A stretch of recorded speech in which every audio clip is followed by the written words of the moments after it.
artillerymen of the 14th Kalmius Brigade of the 1st Donetsk Army Corps, using Krasnopol guided munitions, destroyed a cluster of equipment and artillery pieces, as well as an ammunition depot of Ukrainian nationalists in the Avdiivka direction. The Krasnopol is a Russian laser-guided artillery shell. It is similar in concept to the US M712 Copperhead. It was designed to engage tanks, armored vehicles, buildings, bunkers and various field fortifications, water targets and so on. It was developed by Instrument Design Bureau of Tula. Development commenced in the late 1970s. Eventually Russian military used these guided shell during a number of military conflicts, including recent military actions in Ukraine and Syria. The Krasnopol has been exported to China, India, and possibly some other countries. India obtained a total of 3,000 guided shells. The shell weighs 50.8 kg. Warhead weighs 20.5 kg and contains 6.4 kg of explosive content. A baseline version has a separate charge, which is attached to the warhead prior to firing.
The Russian Federation Defense Ministry spokesperson Igor Konashenkov said in total, Ukraine lost 413 jet fighters, 229 helicopters and 3,887 unmanned aerial vehicles.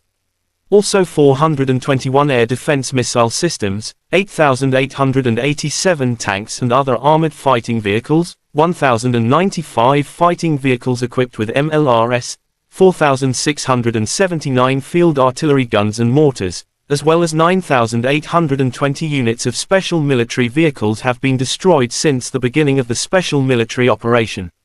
The other side, Ukraine military officials said Russia lost 540 servicemen in a single day, including 3 armored personnel carriers and 6 drones.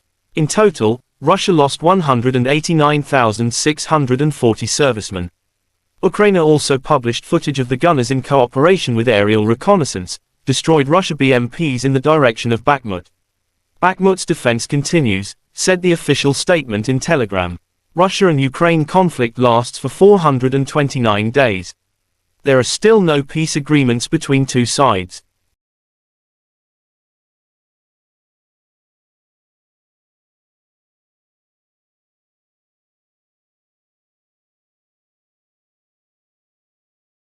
Terima kasih sudah nonton. Jangan lupa like, subscribe, dan share ya.